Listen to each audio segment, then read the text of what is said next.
రెండోది భారతదేశంలో కీలకమైనటువంటి బడ్జెట్. ఎప్పుడైనా అది ఒక డ్రై సబ్జెక్టు, జనాలకు అర్థం కాదు. మాకేంటి రోజువారీ కార్యక్రమాలు చేసుకున్నటువంటి వాళ్ళకు, కూలీలకు, వాళ్ళకి.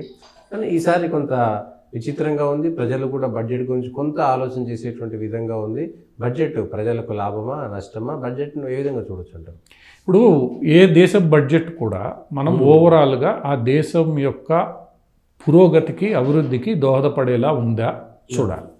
ఇప్పుడు పురోగతి, ఆర్థికాభివృద్ధి, జీడిపి గ్రోత్ అనండి, $1 ట్రిలియన్ ఎకానమీ, ఇవన్నీ పెద్ద పెద్ద మాటలు మనం అయితే మాట్లాడుతున్నామో వాటిల్ని అచీవ్ చేసే దిశగా ఈ మొత్తం ఎకానమీ మూవ్ కావాలి. ఆ ఎకానమీని మూవ్ చేయడానికి తోడ్పడేది బడ్జెట్ ప్రణాళిక. ఒక ఆర్థిక ప్రణాళిక ప్రభుత్వం ప్రవేశపెడుతుంది. ఆ ప్రణాళికలో భాగంగా ఈ ఎకానమీ మూవ్ కావాలి.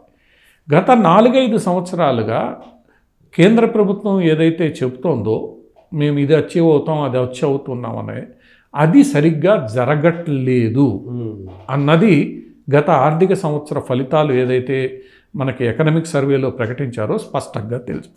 ఇది 2-3 ఏళ్ల నుంచే జరుగుతోంది. సరే, అంతకుముందు కోవిడ్ నుంచి బయటకు వచ్చింది, ఎన్నికలు వచ్చాయి. ఎన్నికల్లో ఎవరుంటారో లేదో తెలియని అస్పష్టత. ఎన్నికల తర్వాత ప్రభుత్వం ఏర్పడిన తర్వాత గత జూలైలో ప్రవేశపెట్టిన బడ్జెట్ సమయంలోనే ఈ విషయాన్ని భారతీయ జనతా పార్టీ నాయకత్వంలోని ఎన్డీఏ ప్రభుత్వం గుర్తించింది. కానీ గుర్తించిన తర్వాత కూడా భారతీయ జనతా పార్టీ ప్రభుత్వం తీసుకున్న కొన్ని మెజర్స్ ఏవైతే ఉన్నాయో వాళ్ళ వ్యూహం ఏముండిందో 2024 బడ్జెట్ టైంలో మనం కార్పొరేట్లకి, అంటే పెట్టుబడులు పెట్టేవాళ్ళు వాళ్ళు కాబట్టి ఈ కార్పొరేట్లకి మనం కొంత బెనిఫిట్ ఇచ్చి వాళ్ళ చేతుల్లో డబ్బులు పెడితే ఈ ఎకానమీ మూవ్ అవుతుంది అని వాళ్ళు అనుకున్నారు. ఎక్కడైనా కానీ ఒక వ్యాపారవేత్త 4 ఏళ్ళు దెబ్బతిన్న తర్వాత జాగ్రత్త పడిపోతాడు. రేపేందో తెలియని పరిస్థితుల్లో జాగ్రత్త పడిపోతాడు. ఆ జాగ్రత్త పడే ఎకానమీవేత్త ఏం చేస్తాడు? ₹1,00,000 వస్తే ₹1,00,000 దాచిపెట్టుకుంటాడు, లేదా నాకు సేఫ్గా వచ్చే చోట పెట్టేసుకుంటాడు తప్ప వాడు మళ్ళా రిస్క్ తీసుకొని ఇంకోటి చేయడు. ఇది సాధారణ బిజినెస్ ప్రిన్సిపల్. నీ ఊహ అక్కడ పూర్తిగా విఫలమైపోయింది. విఫలం కావడం వల్ల ఈరోజు భారత ఆర్థిక వ్యవస్థ మందగించిపోయింది. అది ఈరోజు స్పష్టంగా వచ్చింది. అంటే మనం ఒక ఆర్థిక వ్యవస్థని ముందుకు తీసుకెళ్ళాలి అనుకుంటే ఆర్థిక వ్యవస్థలో భాగస్వాములుగా ఉన్న అందరూ స్టేక్ హోల్డర్స్ని ముందుకు తీసుకెళ్ళాలి. నువ్వు కేవలం 20%, 30% ఉన్న కార్పొరేట్ని లేదా 20% ఉన్న కార్పొరేట్ని నువ్వు ఇది చేస్తే మిగతా 80% కదిలిపోతుంది అన్న వ్యూహం ఏదైతే ఉందో అది సరైనది కాదు. సరే, నువ్వు కార్పొరేట్ల చేతుల్లో డబ్బులు పెట్టావు, వాళ్ళు ఎవరు పెట్టుబడులు పెట్టకపోగా పెట్టుబడుల్ని వెనక్కి తీసుకుంటున్నారు. ఇండస్ట్రీలు పెరగట్లే, గ్రోత్ పెరగట్లే, ప్రజల చేతుల్లో డబ్బులు లేవు, కన్జంప్షన్ లేదు, లేకపోయేసరికి ఈరోజు ఏమైంది? నీ గ్రోత్ రేట్ నువ్వు ఏదైతే ఎక్స్పెక్ట్ చేసావో అది పడిపోయింది. ఇప్పుడు వీళ్ళకి ఇంకొక వ్యూహం వీళ్ళు అవలంబించింది ఏంటంటే, వీళ్ళ చేతుల్లో డబ్బులు పెడితే లాభం లేదు, డబ్బులు ఎవడైతే ఖర్చు పెట్టాలనో వాళ్ళ చేతుల్లో పెట్టాలి. ఎవరు ఖర్చు పెట్టేది? 2 వర్గాలు ప్రధానంగా దీంట్లో. ఒకటి, కింద ఉన్న ఎవరైతే లోయర్ ఇన్కమ్ గ్రూప్స్ ఉన్నాయో, అది రైతులు, కొంతమంది రైతు కూలీలు, లేదా ఈ మన అర్బన్ ఏరియాస్లో వీళ్ళందరూ గిగ్ వర్కర్స్ కావచ్చు. నిన్న గిగ్ వర్కర్స్ కూడా మంచి పదం, గిగ్ వర్కర్స్ కావచ్చు, కన్స్ట్రక్షన్ వర్కర్స్ కావచ్చు, లేదా చిన్న చిన్న వ్యాపారాలు చేసుకునే వాళ్ళు కావచ్చు. వీళ్ళు ఒక 40% భారతదేశంలో ఉన్నారు. వీళ్ళందరికీ ముందుకు తీసుకెళ్లే రీతిలో కొన్ని ప్రయోజనాలు కల్పించాలి. రైతులకు ఆల్రెడీ రైతు భరోసా రూపంలో కేంద్ర రాష్ట్ర ప్రభుత్వాలు ఇస్తున్నాయి. రైతు కూలీలకు కూడా ఈ మధ్యలో రాష్ట్ర ప్రభుత్వాలు ఇస్తున్నాయి. మిగతా వాళ్ళందరికీ ఏదో ఒక రూపేణ రాష్ట్ర ప్రభుత్వాలు ఆర్థిక సహాయం చేసి వాళ్ళని ముందుకు నడిపించే ప్రయత్నం చేస్తున్నాయి. వాటిని నువ్వు ఫ్రీబీ అనండి, ఇంకోటి అనండి, వాళ్ళ చేతుల్లో డబ్బులు వస్తున్నాయి. సో ఆ ఎకానమీని రాష్ట్ర ప్రభుత్వాలు ముందుకు తీసుకెళ్తున్నాయి. కానీ 30% ఉన్న మధ్యతరగతి వర్గాన్ని రాష్ట్ర ప్రభుత్వాలు ఏం చేయలేవు. సో ఈరోజు కేంద్ర ప్రభుత్వం నిజంగా ఆ 30% మీద దృష్టి కేంద్రీకరించింది. ఇన్కమ్ ట్యాక్స్ని ఒక్కసారిగా ఊహించని రీతిలో 7.5 లక్షల నుంచి 12 లక్షలు. అంటే ఈరోజు నేను ₹1,00,000 నెలకి సంపాదిస్తుంటే ₹1,00,000కి ట్యాక్స్ కట్టాల్సిన పని లేదు. ₹1,00,000 అనేది ఒక రీజనబుల్ అమౌంట్ ఈ రోజుల్లో. నా ఇంట్లో నేను ఒక రీజనబుల్ ఓ 2 బెడ్రూమ్ హౌస్లో 2 పిల్లల్ని మంచి కాలేజీలో చదువులో చేర్చుకుంటే నాకు ఆన్ యావరేజ్ 70,000 నుంచి 80,000 వస్తుంది ఫీజులు ఇవన్నీ. ఎందుకంటే 2 లక్షల ఫీజులు ఈరోజు నేను నారాయణ కాలేజీలోనో ఇంకో కాలేజీలో నా పాపని ఇంటర్మీడియటో నా బాబుని చేర్చాలి అని అంటే 3 లక్షల రూపాయలు అంటే నెలకి డివైడెడ్ బై చేస్తే 10-15,000. సో నేను ఇది చెయ్యాలి అని అంటే అంత మొత్తం కావాలి. ఈ లిమిట్ని నువ్వు ఇంతకుముందే గుర్తించావు. ఎకనామికలీ వీకర్ ఏదైతే రిజర్వేషన్ ఉందో ఓసీకి ఈడబ్ల్యూఎస్ కింద 8 లక్షలు గుర్తించావు. మరి ఇన్కమ్ ట్యాక్స్ కింద గుర్తించు. 8 లక్షలు ఉంటే నువ్వు ఎకనామికలీ వీకర్ సెక్షన్ కింద గుర్తించినప్పుడు ఇన్కమ్ ట్యాక్స్లో గుర్తించడానికి నీకు ఇన్ని రోజులు ఎందుకు పట్టింది? ఇంతకుముందే ఎప్పుడైతే ఈడబ్ల్యూఎస్ లిమిట్ 8 లక్షలు పెట్టావో ఆ రోజే నువ్వు చేసి ఉండాలి. చేయలేదు, పోనీ ఆలస్యం చేసావు. ఈరోజు దాన్ని గుర్తించి మీరు చేశారు, బెనిఫిట్ వచ్చింది. సో కానీ ఇక్కడ జరిగింది ఏంది? 30% మిడిల్ క్లాస్ ఏదైతే ఉందో ఆ 30%లో ఒక 5% వరకు ఉన్న శాలరీడ్ క్లాస్కి ఈరోజు నువ్వు పూర్తిగా బెనిఫిట్ ఇచ్చావు. ఈ మిగతా 25%లో సెల్ఫ్ ఎంప్లాయిడ్ ఉన్నారో వాళ్ళకు కూడా ఈరోజు ఇన్కమ్ ట్యాక్స్లో కొంత రిలీఫ్ వచ్చింది. ఎందుకంటే 25 lakhs వరకు ఈరోజు ట్యాక్స్ బర్డన్ తగ్గింది. 25 lakhs దాటిన తర్వాత 30% ఉంటుంది. సో అట్లా ఇన్కమ్ ట్యాక్స్లో ఈరోజు కొంత ఈ 30%లో బెనిఫిట్ ఇచ్చాం. కానీ ఈ మిగతా 25% ఏదైతే ఉందో వాళ్ళందరూ సెల్ఫ్ ఎంప్లాయిడ్ కేటగిరీలో ఉన్నారు. సెల్ఫ్ ఎంప్లాయిడ్ అంటే వాడు ఏదో అవుట్ సోర్సింగ్ ఉద్యోగి అంటే కన్సల్టెంట్ కావచ్చు, లేదా ఇంకోటి కావచ్చు, చిన్న సర్వీస్ సెక్టార్లో చిన్న పరిశ్రమ పెట్టుకోనో, నోట్ పుస్తకాలు తయారు చేసుకోవడమో, ఇంట్లో ఊరగాయలు తయారు చేసుకోవడమో, లేదా చిన్న హోటల్ నడుపుకోవడమో, పుస్తకాల షాప్ నడుపుకోవడమో, సొంతంగా వాడి కాళ్ళ మీద బతికే వాడు ఎవడైతే 25% ఉన్నాడో వాడికి ఇప్పుడు నువ్వు ట్యాక్స్ బెనిఫిట్తో పాటు వాడికి ఇవ్వాల్సింది ఏంటంటే నువ్వు పెట్టుబడి సహాయం చేయాలి. ఎందుకంటే కోవిడ్లో వాడి దగ్గర ఉన్న ఏవో చిన్న నిధులతో వాడు ఎక్విప్మెంట్ కొనుక్కొని ఏదో సొంతంగా బతికే ప్రయత్నం చేస్తున్న వేళ కోవిడ్ తినేసింది. ఆ సందర్భంలో వాళ్ళకి కావాల్సింది ఏంటంటే పెట్టుబడి సహాయం. ఈ పెట్టుబడి సహాయం పేరుతోనే మీరు ముద్రా లోన్ ప్రవేశపెట్టారు. ఈ ముద్రా లోను ఈరోజు నిజంగా వీళ్ళందరికీ వస్తోందా లేదా? ఈ బ్యాంకులు లోన్లు ఇస్తున్నాయా లేదా? ఇప్పుడు నువ్వు ట్యాక్స్ బెనిఫిట్ ఎప్పుడు నాకు ఉపయోగపడుతుంది? నేను సంపాదించుకుంటాను. నువ్వు 12 లక్షలు ట్యాక్స్ బెనిఫిట్ ఇచ్చావు, సంపాదించుకో, నువ్వు మిగుల్చుకో అని. కానీ నేను సంపాదించే పరిస్థితుల్లో ఉన్నానా? నెలకి 1,00,000 రూపాయలు నాకు వచ్చే పరిస్థితులు ఉన్నాయా? ఆ 1,00,000 రూపాయలు నేను సంపాదించాలంటే దానికి నేను ఏం చెయ్యాలి? కొంత ఎక్విప్మెంట్ కొనుక్కోవాలి, ఒక కంప్యూటర్ కొనుక్కోవాలి, లేదా నాకు ఇంకొక అవసరమైన పనిముట్లు కొనుక్కోవాలి. ఇవి నేను కొనుక్కునే పరిస్థితుల్లో ఉన్నా దానికి నువ్వు ఆర్థిక సహాయం చేస్తావా? అది చేయడానికి నువ్వు ముద్రా లోన్ పెట్టావు. ఆ ముద్రా లోన్ నిజంగా నీకు అటువంటి వాళ్ళకి అందుతోందా లేదా? ఇక్కడ ముద్రా లోన్ పరిస్థితి మనం విశ్లేషిస్తే ఆల్రెడీ ఉన్న బిజినెస్లకే ముద్రా లోన్లు ఇవ్వడం జరుగుతోంది. కొత్త వాళ్ళకి ఎంతమందికి ఇస్తున్నారు? రెండోది, ముద్రా లోన్లన్నీ కూడా కొన్ని స్పెసిఫిక్ సెక్టార్లకే లిమిట్ అయిపోతున్నాయి. కొత్త సెక్టార్లకి ఎందుకు లేవు? ఎందుకంటే ఆ సెక్టార్లే బతకాలన్నా, మిగతా సెక్టార్ ఇప్పుడు ఎకానమీ ఎకోసిస్టంలో అందరూ ఉండాలి. మార్కెటింగ్ వాడు ఉండాలి, అడ్వర్టైజింగ్ వాడు ఉండాలి, వీడియోగ్రాఫర్ ఉండాలి, ఫుడ్ క్యాటరర్ ఉండాలి, అందరూ ఉండాలి. మరి వీళ్ళందరికీ ముద్రా లోన్లు వెళ్తున్నాయా లేదా? ఇప్పుడు ఎంఎస్ఎంఈల మీద మేము చాలా దృష్టి పెట్టామన్నారు. వీళ్ళందరూ ఎంఎస్ఎంఈలే. ప్రభుత్వమే చెప్తోంది 3.7 కోట్ల ఎంఎస్ఎంఈలు అధికారికంగా రిజిస్టర్ అయి ఉన్నాయి. తెలంగాణలో 10 లక్షల మంది రిజిస్టర్ అయి ఉన్నారు. అంటే 3.73 కోట్లు ఒక్కొక్క ఎంఎస్సి 2కో 3కో 4కో ఉపాధి కల్పిస్తోంది. వాళ్ళు కష్టపడుతున్నారు.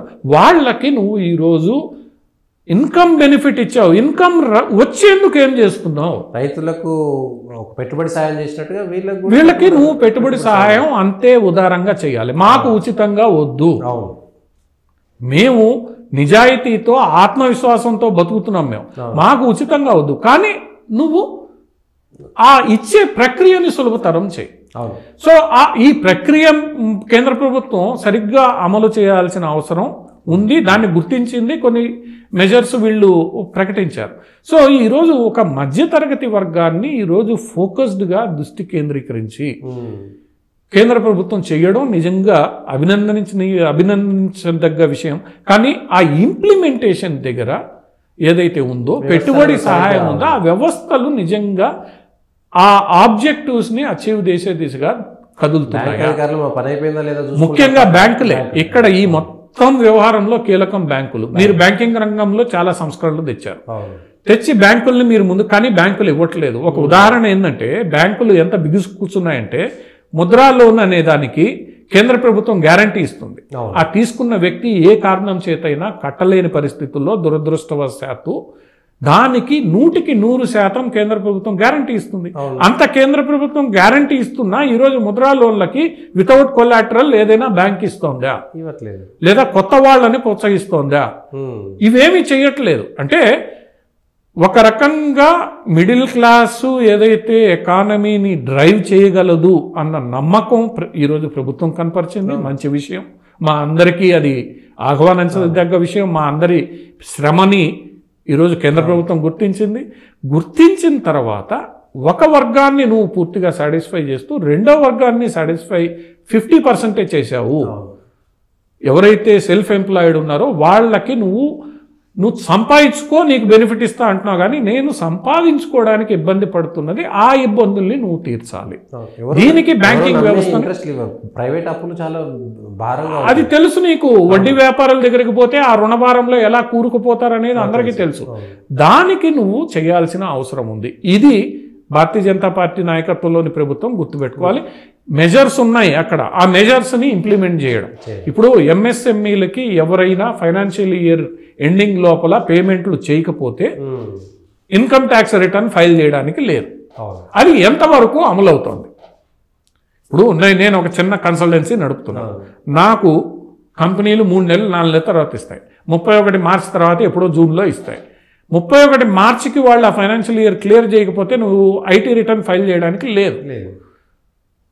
మరి అది ఎంత అమలవుతోంది? ఈరోజు రాష్ట్ర ప్రభుత్వాల నుంచే లక్షల కోట్లు ఈ చిన్న వ్యాపారస్తులకి పెండింగ్లో ఉన్నాయి బిల్లులు. ఏ రాష్ట్ర ప్రభుత్వం క్లియర్ చేస్తోంది? ఆంధ్రప్రదేశ్ ప్రభుత్వంలోనే దగ్గర 15,000 కోట్ల రూపాయల బిల్లులు పెండింగ్ ఉన్నాయి, ఎంఎస్ఎంఈలకి సంబంధించినవి. కేంద్ర ప్రభుత్వ రంగ సంస్థల్లో పెండింగ్లు ఉన్నాయి. ఏం క్లియర్ చేస్తున్నారు మీరు? సో ఈరోజు ఈ మధ్యతరగతి వర్గం ఏదైతే ఉద్యోగస్తులుగా ఉన్నారో, స్వయం ఉపాధి కల్పించుకుంటున్నారో వాళ్ళని ఈరోజు మీరు ప్రాధాన్యత క్రమంలోకి తీసుకురావడం. ఎందుకంటే ఆ కింద ఉన్న 40% రాష్ట్ర ప్రభుత్వాలు రకరకాల రూపాల్లో, మీరు రకరకాల రూపాల్లో ఏదో వాళ్ళకి ఉచిత పథకాలు అందజేస్తున్నారు. ఉచిత పథకాలు మంచివా కావా అన్నది తర్వాత పెడితే వాళ్ళ చేతుల్లోకి డబ్బులు, వాళ్ళకి సహాయం ఇవ్వడం జరుగుతోంది. ఈ మధ్యతరగతి వర్గాన్ని కూడా వాళ్ళ ఆత్మవిశ్వాసం, వాళ్ళ ఆత్మగౌరవం నిలబడే రీతిలో కేవలం ఉద్యోగస్తులుగా మీరు బతకండి అని కాకుండా, నువ్వు ఏదైతే entrepreneurship development, entrepreneurship skill, entrepreneurship భారతదేశంలో డెవలప్ కావాలని పెద్ద పెద్ద మాటలు మాట్లాడుతున్నారు. అది ఇక్కడి నుంచే మొదలు కావాలి. ఇప్పుడు పెద్ద వ్యాపారస్తుడు కొడుకు ఫ్యాక్టరీ పెట్టడం చాలా సులభం, ఎంటర్‌ప్రెన్యూర్ కావడం సులభం. ఈ 30% ఏదైతే మిడిల్ క్లాస్లో, అంటే నువ్వు 30% మిడిల్ క్లాస్లో 25% ఏదైతే ఎంటర్‌ప్రెన్యూర్స్ కావాలనుకుంటున్నారో వాళ్ళకి నువ్వేం చేస్తావు? ఈ దిశగా ఈ ప్రభుత్వం కదలాలి, చాలా స్పీడ్గా కదలాలి. మొత్తం ఈరోజు ఆర్బీఐని తిట్టడం కాదు.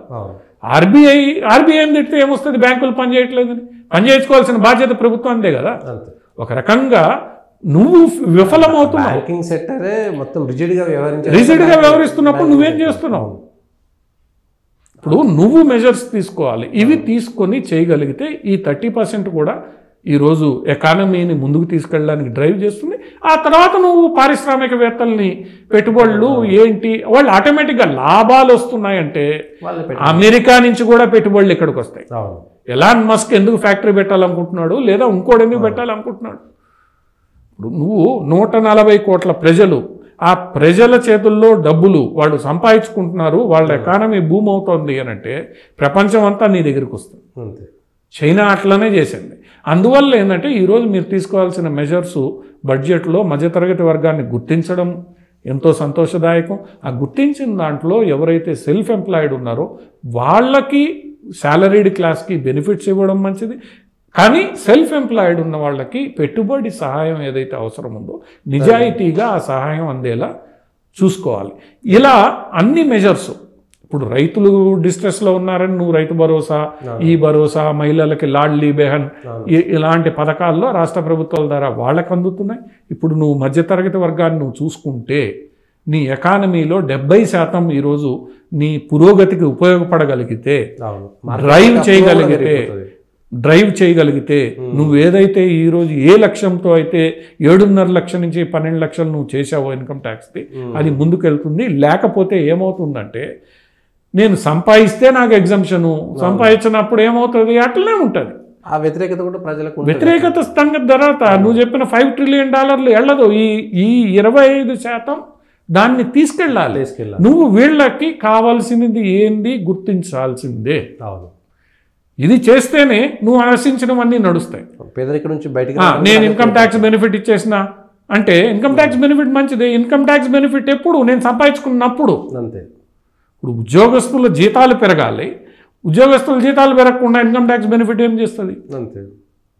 ఇప్పుడు ప్రైవేట్ కంపెనీల్లో ఎంత పర్సంటేజ్ జీతాలు పెరిగాయి? నీ ప్రభుత్వ ఆర్థిక సర్వే ఏం చెప్తోంది? The growth of wages is only 5 to 6%. అంతే. ఇన్ఫ్లేషన్ నువ్వు క్యాలిక్యులేట్ చేసుకుంటే ఏం లేదు అక్కడ. లేదు. అందువల్ల నువ్వు చేయాల్సింది ఏంటంటే, ఇన్కమ్ ట్యాక్స్ ఇది బ్రహ్మాండమైన చర్య ప్రకటించేసావు, కానీ ఆ ఇన్కమ్ నాకు వస్తుందా లేదా పెంచాలి. 12 లక్షల కంటే ఇప్పుడు నిన్న నేను ఒక ట్వీట్ చూశాను. నిన్న మొన్నటి వరకు 2-3 లక్షలు మాత్రమే మా ఇన్కమ్ అని చెప్పుకునే వాళ్ళు ఈరోజు గర్వంగా 9-10 లక్షలు అని చెప్పుకోవచ్చు. ఈరోజు భారత ప్రభుత్వం ఆ 9-10 లక్షలు వచ్చేటట్లు చేస్తే మహానుభావులందరూ మేమందరం హ్యాపీ, మేము కూడా మీరు తీసుకున్న పథకాన్ని వినియోగించుకుంటాం. కానీ ఆ 9-10 లక్షలు రావడానికి కావాల్సిన సహాయం కేంద్ర ప్రభుత్వం బ్యాంకుల ద్వారా చేయాలి. ఉచితంగా తీసుకునే వర్గం కాదు మధ్యతరగతి వర్గం, వాళ్ళ ఆత్మగౌరవాన్ని వాళ్ళు కాపాడుకునే వర్గం. కాబట్టి అది గుర్తించి వాళ్ళకి నువ్వు పెట్టుబడి వ్యాపారాన్ని ముందుకు తీసుకెళ్ళి 4 డబ్బులు ఎక్కువ సంపాదించుకుని నువ్వు ఇచ్చిన ఇన్కమ్ ట్యాక్స్ ఎగ్జంప్షన్స్ని వాడుకోవడానికి, కేవలం టెక్కో డిఫెన్సో ఇవే కాకుండా సమాజానికి ఉపయోగపడే అన్ని రంగాలకు ఇవి అందేలా.